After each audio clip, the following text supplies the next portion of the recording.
Silakan duduk, Bapak Ibu yang terkasih, terutama banyak ibu-ibu, amin. Ya memang ibu-ibu itu lebih banyak daripada bapak-bapak, amin. Jadi kalau wanita-wanita itu menjadi luar biasa, itu sungguh ya kekuatannya itu lebih lagi luar biasa ya. Iya, hari ini temanya adalah grow and glow. Siapa yang kepengen bercahaya, ibu-ibu? Ya, semua pasti ya, sampai perawatan, iya nak, ya, sampai apapun dilakukan supaya lebih bercahaya. Tapi hari ini firman Tuhan itu mau kita bertumbuh dan hidup kita ini boleh berdampak bagi orang lain, orang yang ada di sekitar kita. Nah, bicara tentang pertumbuhan ya, ini saya pikir bahwa satu hal yang Yesus juga sudah sampaikan bagi kita, dikatakan bahwa kita ini adalah garam dan terang dunia. Itu bicara tentang dampak yang luar biasa. Ketika kita berbicara tentang pertumbuhan di dalam Tuhan, maka saya percaya saudara yang namanya pertumbuhan itu, kalau ibu-ibu di sini yang suka tanaman berapa banyak? Yang suka tanaman? Kebetulan saya suka sekali ya. Kalau bicara pertumbuhan itu, kita yang suka urus tanaman itu lebih tahu kali ya. Setiap hari kita nanam bibit gitu ya, kita tungguin. Apalagi kalau ngurus anggrek itu, saya tiap pagi itu saudara ya, kalau lagi di Jakarta bangun liatin anggrek saya cari tunasnya udah keluar belum ya, karena saya pengen ada bunganya kan ya. Kalau nggak berbunga juga buat apa gitu ya. Jadi setiap pagi itu saya lihat, oh ada keluar akar baru. Tapi yang namanya pertumbuhan itu, yang pertama pasti membutuhkan proses. Ya nggak mungkin kita nanam malam ini kita taruh bibit apa gitu terus besok pagi udah tumbuh, kecuali toge. Ya, ada yang mau punya imannya seperti toge? Ya toge itu nasibnya cuma 1 malam, paling kuat 1 hari 2 hari kalau masuk bakwan. Iya nggak ibu-ibu ya? Tapi setelah itu sudah selesai, karena cepat memang tumbuhnya cuma 1 malam. Tapi tumbuh yang membutuhkan akar, proses, sesuatu yang indah itu semakin lama semakin mahal. Ya kita lihat bonsai itu saudara, ya bonsai itu harganya mahal nggak? Mahal sekali bonsai itu. Kenapa? Karena semakin tua, saya pergi lihat ada tanaman yang namanya zaitun saudara. Keren banget itu pohon zaitun, sekarang sudah masuk di Indonesia, itu diimpor dari Turki, dari Timur Tengah sana. Saya lihat gitu ya, yang biasa ini berapa ya Bu? Oh ini yang masih 10 tahun Bu, berapa? Yang 10 tahun ini harganya ya 15 jutaan. Oh kalau itu yang sudah pohon keren banget itu 500 tahun, itu 100 tahun. Ya kalau 500 tahun harganya berapa? 800 juta, 1,5 miliar ya. Itu harga pohon loh saudara. Kalau yang suka tanaman di sini, tapi kayaknya ini ibu-ibu pada nggak suka tanaman ya.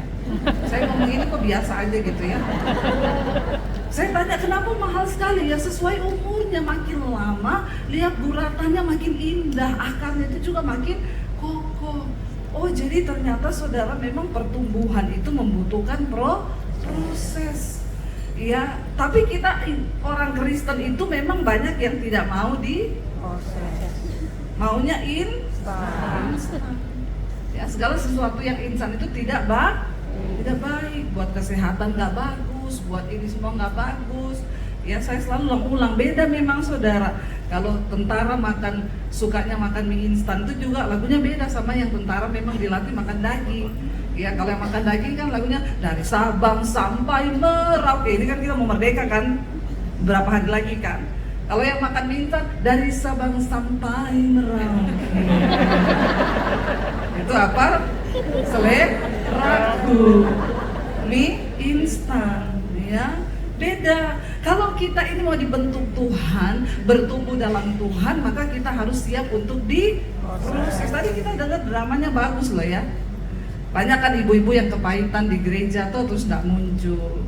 Tapi kadang-kadang kepahitan itu saudara kita juga nggak tahu. Ternyata tadi ceritanya bagus. Saya tadi udah gini, ini ibu menghilang dari pelayanan ceritanya. Nanti ditanya kenapa? Oh tersinggung sama temen gerejanya, tersinggung sama teman pelayanannya. Ternyata enggak, anaknya meninggal.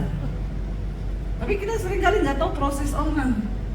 Seringkali kita hanya menghakimi toh. Kamu kemana? Saya nggak tahu. Ya itu kisah nyata atau bukan tuh? Atau hanya drama ya?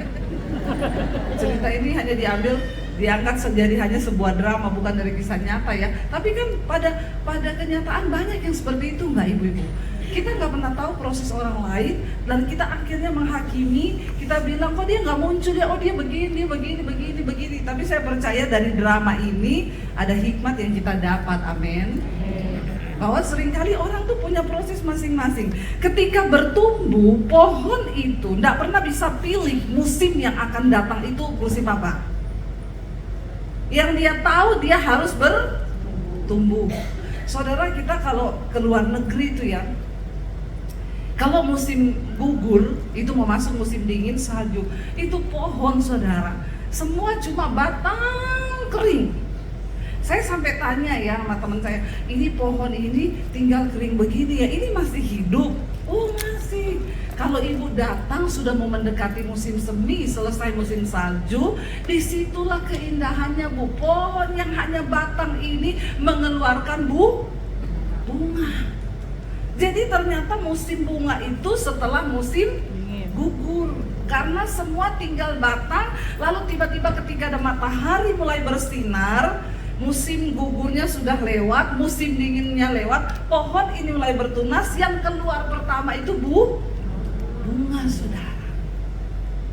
Kenapa Tuhan izinkan setiap musim itu ada? Ketika kita menghadapi sesuatu yang berat, jangan takut. Setelah sesuatu yang berat itu akan datang musim yang indah. Karena pertumbuhan, proses itu menghasilkan sesuatu yang luar biasa. Saya membaca dalam Alkitab, semua wanita yang namanya tercatat di dalam Alkitab, mereka semua melewati kehidupan yang begitu sulit. Nggak ada orang yang namanya tercatat di Alkitab yang bisa menjadi panutan, yang memiliki kehidupan yang hanya biasa-biasa saja. Berapa banyak mau hidupnya berdampak? Yang mau saja, nggak mau pulang saja, angkat kaki. Ya. Saudara, ibu-ibu mau nggak hidupnya berdampak? Angkat tangan. Ya. Berarti siap mengalami proses. Amin. Amin. Iya, enggak apa-apa. Kenapa Hana namanya tercatat di Alkitab dan kisah hidupnya sangat menginspirasi banyak orang? Dia mengalami pergumulan yang hebat. Maria mengalami pergumulan yang hebat. Tidak ada satu orang pun di Alkitab yang tidak memiliki pergumulan yang hebat, lalu namanya tercatat, saudara. Kalau kita mau hidup kita ini berdampak, maka kita harus siap untuk bertumbuh melewati setiap proses. Pohon nggak pernah bisa milih musimnya apa. Ya kalau dia bisa milih, ya yang enak terus aja lah musimnya, nggak panas, nggak dingin gitu ya.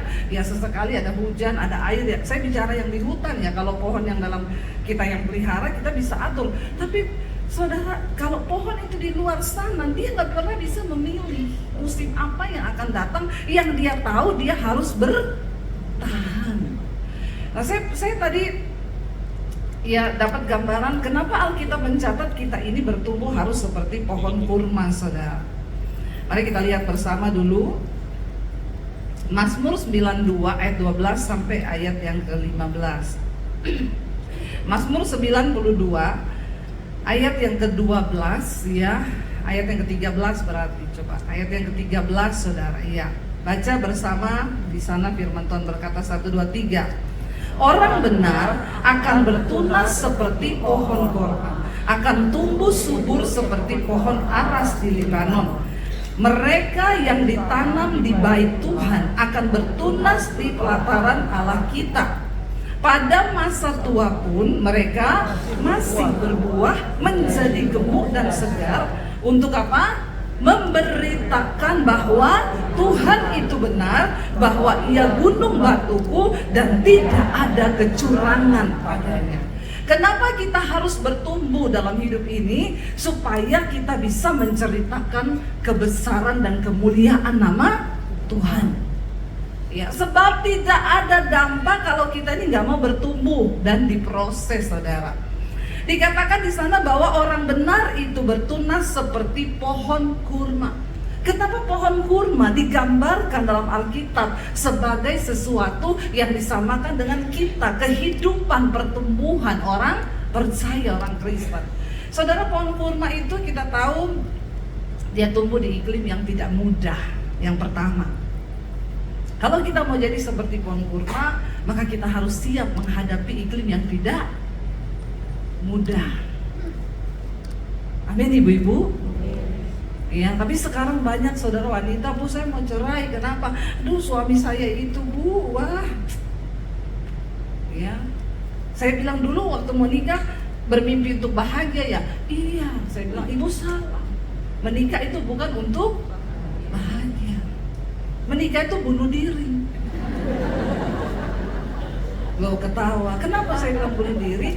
Bagaimana kita bisa menggenapi yang Yesus bilang 1 tambah 1 sama dengan 1. Kalau 1 tambah 1 harusnya 2. Bagaimana bisa jadi setengah-setengah yang separuh harus mati? Bunuh diri enggak?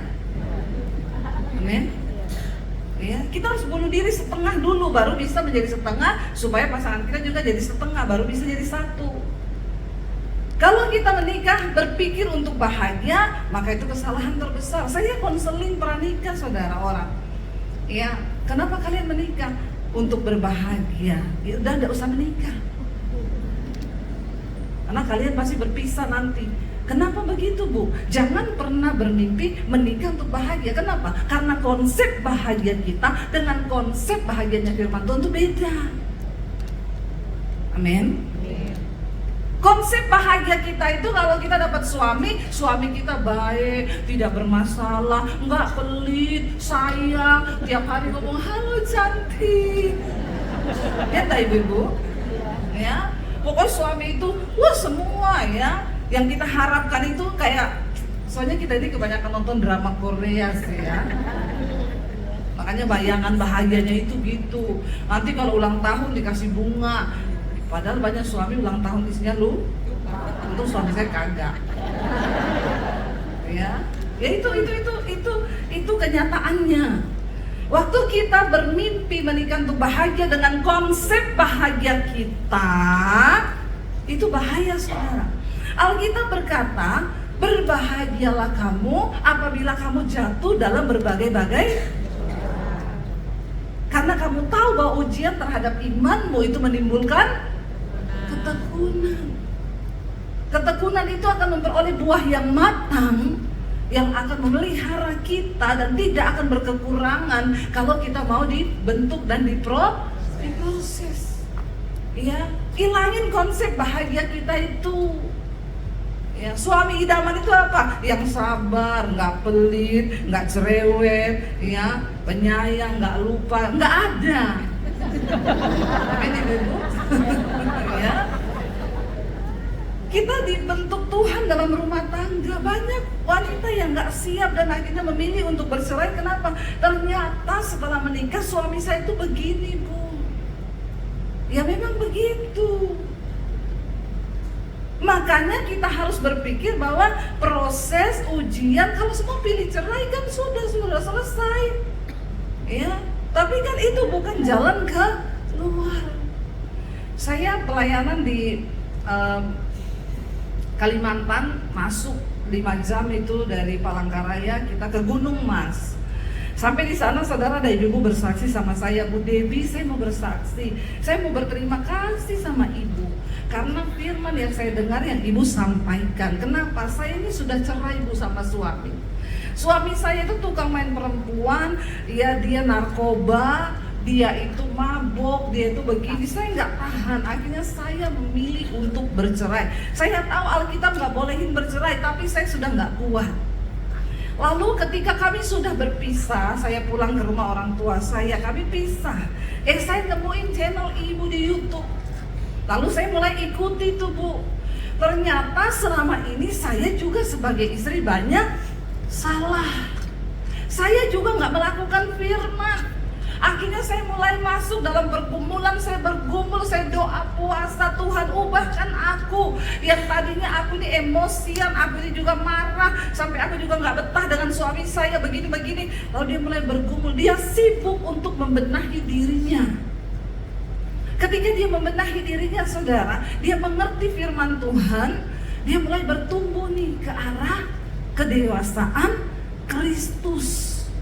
Memang proses, dia bilang, wah ternyata banyak yang buruk dari hidup saya Bu. Setelah saya menyamakan diri dengan firman Tuhan dan memakai standar firman Tuhan menjadi tolak ukur dalam hidup saya baru menemukan, ya ampun ternyata saya juga banyak salah. Kenapa kita merasa benar? Karena kita berdiri dengan prinsip kebenaran kita sendiri. Rasul Paulus berkata, yang aku inginkan berada dalam Kristus, tapi bukan dengan kebenaranku sendiri, tapi dengan kebenaran Kristus, yaitu firman Tuhan. Lalu dia mulai berubah, dia mulai berdoa, dia bergumul untuk suaminya, dia doa puasa untuk suaminya. Dan dia bilang sama saya, puji Tuhan Bu, hari ini kami berdua sudah bersatu kembali. Karena saya menyadari bahwa bertumbuh dalam firman itulah kunci. Amin saudara. Kita nggak akan mungkin bisa pernah berdampak kalau kita nggak mau bertumbuh. Pohon kurma itu kalau ditanam, saudara, dia ditanam di dalam padang pasir, itu di sana batu-batu. Nah saudara, untuk bisa menjaga pohon kurma ini untuk bisa tetap bertumbuh kuat ya, dan dia benar-benar bisa tumbuh di iklim yang tidak enak, ini bijinya ditimbuk pakai batu saudara. Sehingga pohon ini dia akan tumbuh bukan ke atas dulu, ke bawah dulu, akar dulu yang dibentuk. Dia terus ke bawah, tunasnya itu dipendem supaya nggak naik dulu. Lalu dia berakar sampai akarnya cukup kuat mendapat mata air, baru dia bisa punya kekuatan bertumbuh dan menggulingkan batu yang ada di atasnya. Karena itu pohon kurma dikatakan bahkan sampai pohon kurma itu sudah mati, para musafir itu kalau lewat saudara di padang gurun, mereka kehausan, mereka mau mati karena nggak ada air, mereka akan cari bekas dari pohon kurma yang sudah mati, itu di bawah pasti ada air. Bahkan sudah mati pun masih tetap menjadi berkat. Ini yang Alkitab bilang, kenapa pohon kurma itu diambil menjadi contoh? Ya, karena dia bertumbuh ke bawah tuh lama, berakar, itu tidak ada yang lihat. Ke dalam terus. Nah, kalau kita ini pengen buru-buru dilihat, apalagi dengan adanya media sosial sekarang kan, ya banyak orang pura-pura bahagia. Yang pura-pura itu susah saudara, amin tak ibu-ibu? Apalagi pura-pura kurus, setengah mati. Saya merasakan. Kalau pura-pura kurus foto harus pindah angle terus, gendut ya, oh begini baru, oh iya bagus, kelihatan kurus. Sekarang ini masanya banyak orang bilang kanan kirimu nggak usah pencitraan, nanti capek kau gitu ya. Kalau mau pencitraan terus capek, bilang bertobat. Amin ibu-ibu ya, jangan pencitraan. Tuhan suka yang asli. Sekarang orang semua pengen langsung terlihat. Ya pura-pura bahagia, apalagi pura-pura kaya. Jangan ya dia. Hidupmu susah kalau pura-pura kaya. Ya apa adanya aja, nggak usah meniru. Oh itu sana begini, itu sana begini, saya harus begini juga, saya harus begini, nggak usah. Kita kembali pada firman Tuhan. Alkitab berkata orang benar bertunas seperti pohon kurma di iklim yang sulit, mendapat tekanan yang hebat. Tapi tidak ada pilihan lain untuk kita bisa bertumbuh menjadi kuat selain melalui proses dan tekanan hidup. Amin. Ya, makanya jangan cari-cari masalah di hidup ini. Karena kita nggak cari juga sudah banyak masalah. Ya. Tetapi kan hukum fisika berkata bahwa tekanan itu berbanding lurus dengan gaya. Makanya jangan kebanyakan gaya. Nanti banyak bilang kanan kirimu jangan banyak gaya. Nanti banyak tekanan hidupmu. Amin. Ya. Kita nggak usah cari masalah saja. Hidup ini sudah tempatnya masalah. Kita hidup benar aja saudara, tekanan itu pasti datang. Karena itu memang yang Alkitab bilang, dunia ini tempatnya masalah. Hari ini siapa yang lagi nggak ada masalah? Tolong angkat tangan. Yang lagi nggak ada masalah? Yang lagi ada masalah angkat tangan. Semua. Kalau saudara lagi ada masalah, bilang puji Tuhan, berarti masih hidup. Karena kalau sudah tidak ada masalah, sudah mati. Yang nggak ada masalah, ada, coba angkat tangan, saya doakan supaya ada masalah. Ya, karena hidup ini memang harus jalani dengan ada masalah, saudara. Tidak mungkin iman kita bertumbuh kalau tidak ada masalah. Kalau ada masalah, itu iman semakin tumbuh kayak pohon kurma yang ditekan tadi itu. Sehingga dia mencari Tuhan, berakar. Saya sekarang banyak ketemu orang. Ya, ada suami istri yang datang, Bu, kami ini usaha puluhan tahun tidak pernah rugi. Baru kali ini rugi. Tolong doakan Bu Pendeta, saya bilang, puji Tuhan tahun ini rugi. Kalau untung terus maka tidak cari Tuhan. Saya bilang bersyukur kau rugi. Karena kalau kau untung terus kau lupa Tuhan. Seringkali Tuhan bikin begitu supaya kita berbalik lalu ingat kepada Tuhan. Saya bilang puluhan tahun untung, baru rugi 1 tahun dan nangis-nangis. Begini nih orang Kristen, saudara, kalau imannya nggak dibentuk. Kita harus punya iman yang kuat karena Tuhan bilang Dia turut bekerja dalam segala perkara untuk mendatangkan kebaikan. Ya, jangan suka yang instan, jangan suka yang cepat. Sekarang banyak orang juga ada masalah gara-gara pengen cepat kaya.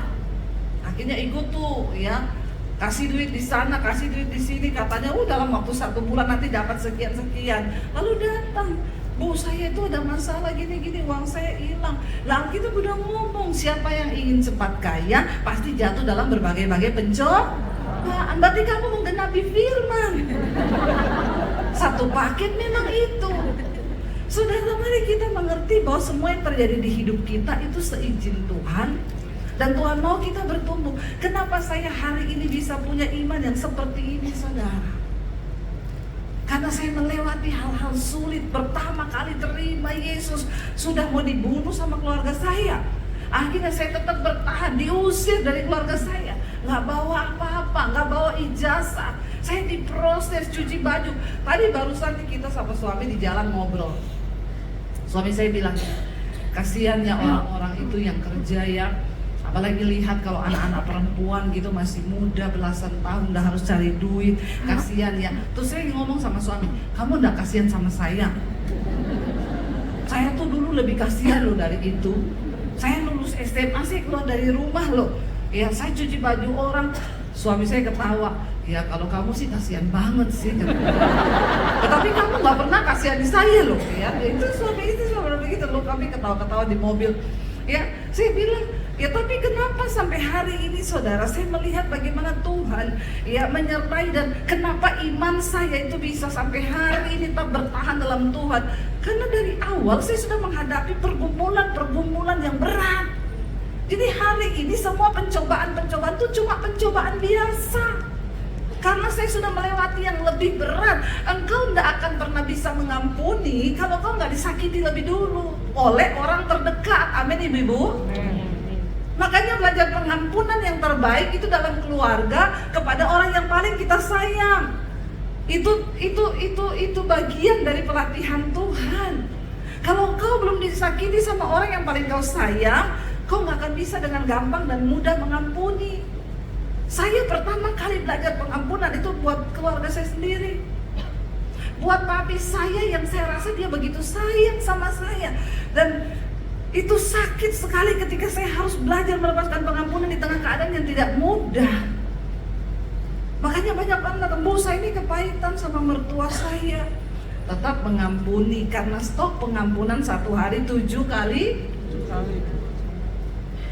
Nggak akan habis itu. Tapi Bu, saya sudah mengampuni, saya sudah begini, tapi mertua saya itu terus menyakiti saya. Ya berarti kamu belum mengampuni. Loh, kok ibu bisa bilang begitu? Kalau kau sudah mengampuni, maka kau tidak akan pernah merasa sakit lagi dengan perbuatannya dia. Kalau kamu masih merasa sakit dengan perbuatannya dia, berarti kau belum tulus mengampuni. Jadi sampai kapan loh? Sampai kau tidak merasa tersakiti oleh perbuatannya dia. Amin ibu-ibu. Demikian juga sama menantu. Amin. Soalnya sekarang ini kita musuh kita bukan setan loh. Ya, apalagi dengan adanya sinetron ipar adalah maut. Aduh saudaranya, ipar maut, mertua maut, menantu maut. Ini apa semua ya? Ganteng-ganteng setan. Sinetron Indonesia ini. Ya, ganteng-ganteng serigala, ganteng-ganteng buaya, ipar maut. Jadi ya makanya akhirnya musuh kita bukan setan lagi. Musuh saya itu mertua saya itu loh Bu. Musuh saya ipar saya itu loh Bu. Saya benci banget. Ayo saudara, kita mengerti bahwa kalau kita bisa melewati, melepaskan pengampunan, tetap berbuat baik, hidup ini akan jadi lebih ringan. Kebaikannya untuk kita. Amin. Saya baru mengerti kenapa Tuhan Yesus berkata doakan orang yang menganiaya kamu, doakan orang yang berbuat jahat sama kamu. Itu saya baru mengerti kenapa saudara. Karena ternyata itu adalah penawar racun kepahitan buat hidup kita. Kalau setan itu kan tugasnya mengingat-ingatkan loh. Kita lagi duduk, setan bilang, tuh orang kurang ajar banget ya. Saudara mengalami nggak seperti itu?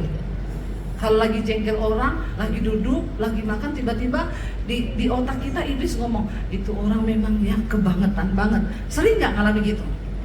Enggak. Ya, sering kan? Berarti setan juga masih bekerja ya. Kalau setan masih bekerja dalam hidup kita itu berarti imanmu luar biasa saudara. Kalau setan sudah tidak kerja, berarti kau sudah temennya. Saya takut itu ya.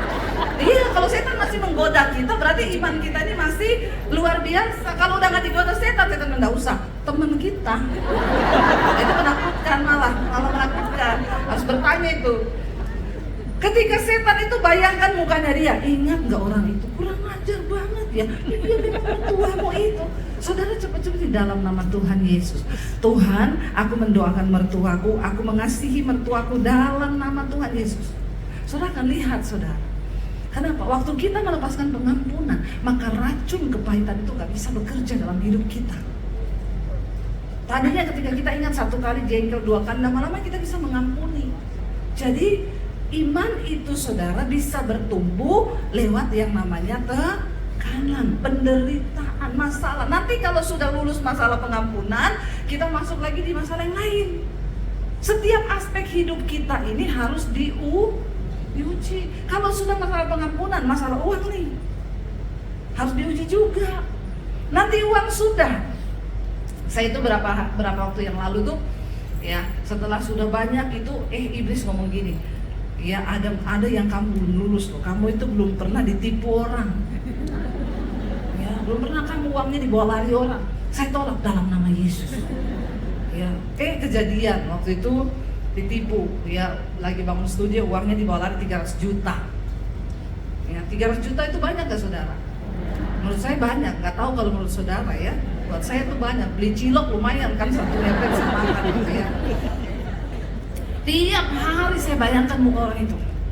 Saya salahin suami saya karena suami saya yang kenalkan orang itu. Ya, orang pelayanan lagi.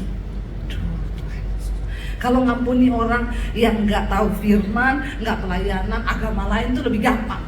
Memang dia nggak tahu kebenaran, gampang. Tapi kadang Tuhan izinkan orang tahu, orang pelayanan. Nggak ada ayatnya itu. Yang ada tuh ampuni dia Tuhan karena dia tidak tahu apa yang dia lakukan. Nah, itu buat yang tidak tahu. Tapi dia tahu. Jadi kita harus merubah, ampuni dia karena dia tahu tapi pura-pura tidak tahu. Jadi saudara, setiap hari saya bangun tuh setan bayangkan mukanya dia. Ya ingat ya, orang ini tuh coba bayangkan, saya WA nggak dibalas, saya minta pertanggungjawabannya, ngomongnya hilang semua bukti-buktinya, nggak ada nota, nggak ada apa. Jengkel saya saudara. Setiap hari saya salahkan suami itu juga tuh, kenapa juga kok pakai dia gini, kasihan lagi suami saya itu. Dia merasa bersalah, sudah dia orang Solo lagi, sudah semakin tidak bisa berkata-kata, sudah. Cuma diam 1000 bahasa. Dan istri model begini ini, sudah. Lalu saya itu tiap hari ya, lumayan kan. Lalu satu saat, Roh Kudus itu bicara, kamu tuh udah gak bener. udah nggak bisa doa, marah-marah tiap hari, kasihan suamimu begini. Saya bilang, ya tapi kan Tuhan begini. Ya kan kamu harus dibentuk dalam segala hal. Lebih baik kamu lepaskan pengampunan. Sama-sama hilang, tapi hatimu damai. Tunggu dulu. Oh iya, aku harus lepaskan pengampunan, tapi kan tetap ditagih. Ya toh? Amin, ibu-ibu. Mengampuni tapi tetap di. Setuju ya? Bertobat kau. Saya lepaskan pengampunan dalam nama Yesus Tuhan, aku lepaskan. Lalu Roh Kudus ngomong ini, jangan cuma begitu, ambil HP ketik. Ya dia nggak tahu saya mengampuni dia. Nanti keenakan dia kalau dia tahu saya mengampuni dia. Terus dia udah nggak tanggung jawab bagaimana? Ya Roh Kudus bilang ambil HP ketik. Akhirnya saya ketik. Saya tadinya marah jengkel sama kamu itu dia saya sekalian tuh pelampiasan tuh. Ngomong ini mau pengakuan. Saya tuh jengkel, kamu tuh orang Kristen gini nggak bertobat gini terkutuk kau nanti gini saya sekalian. Tapi hari ini Tuhan tegur saya, Tuhan suruh saya mengampuni kamu. Jadi hari ini saya mengampuni kamu dan saya sudah ya melepaskan pengampunan, ya sudah semuanya saya lepaskan. Saya nggak mau ketik soal uang itu. Saya nggak mau bilang juga melupakan, karena mengampuni belum tentu melupakan. Kita ini manusia, ya enggak? Ya kita kan manusia, punya rasa, punya hati. Jangan samakan dengan pisau belati. Lalu udah saya kirim, Roh Kudus ngomong gini, jangan cuma itu. Mulai sekarang, ketik mulai sekarang, aku nggak akan tanya perihal uang itu. Kalau ini jangan. Setidaknya saya masih bilang, untuk uang kamu bisa cicil seadanya uang. Iya nggak saudara? Ya iya kan. Kan kita sudah mengampuni, tapi nggak mau lah kayak begitu. Tuhan bilang, ayo ketik di situ, ketik seperti itu. Waduh, tangan saya bergetar ketik. Udah selesai ketik, mau saya kirim, nggak kirim saudara. Mau pencet gitu, aduh nggak tahan. Tapi akhir dalam nama Yesus, saya kirim. Saya berharap balasannya gini, ya nggak gitu dong Bu. Ya toh, aku akan tanggung jawab. Iya kan, bayangan kita kan begitu toh. Ya. Tapi nggak usah berharap. Ya, saya kirim balasannya gini, oke, thanks.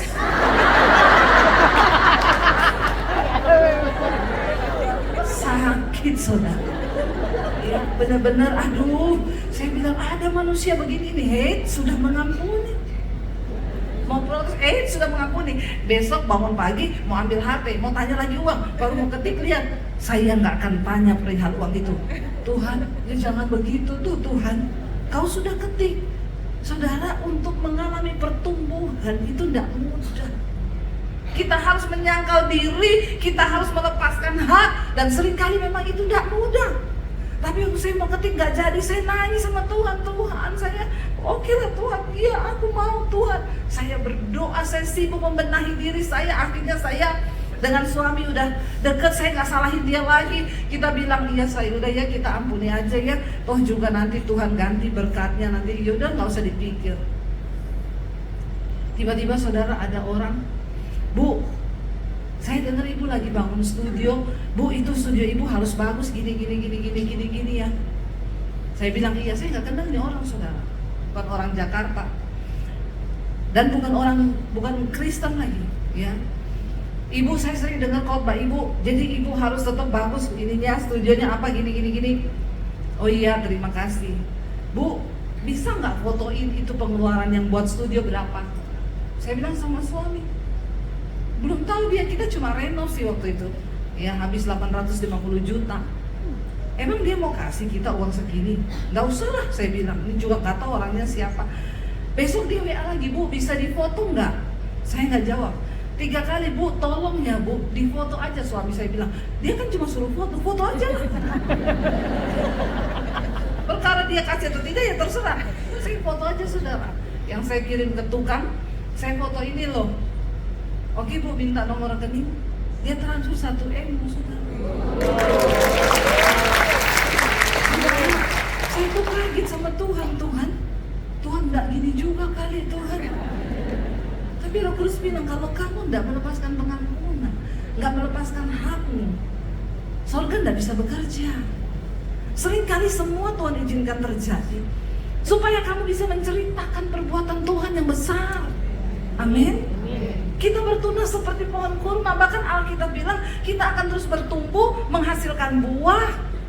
Bahkan buah kurma itu, saudara, kalian sering pergi ke Israel, ya kita tuh kalau di sana capek, saya suruh kadang peserta ambil itu ya di hotel, bawa kurma. Waktu kamu capek, pusing, makan kurma satu, langsung kuat lagi.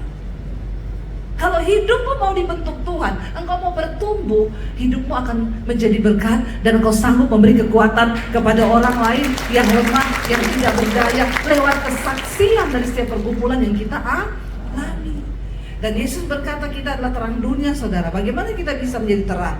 Yesus bilang ketika engkau menjadi terang, maka terangmu bercahaya. Engkau akan diangkat tinggi oleh Tuhan, supaya terangmu itu bisa menerangi semua kegelapan. Saya percaya, ayo para wanita, bukan secara kebetulan Tuhan ini menempatkan kita hari ini.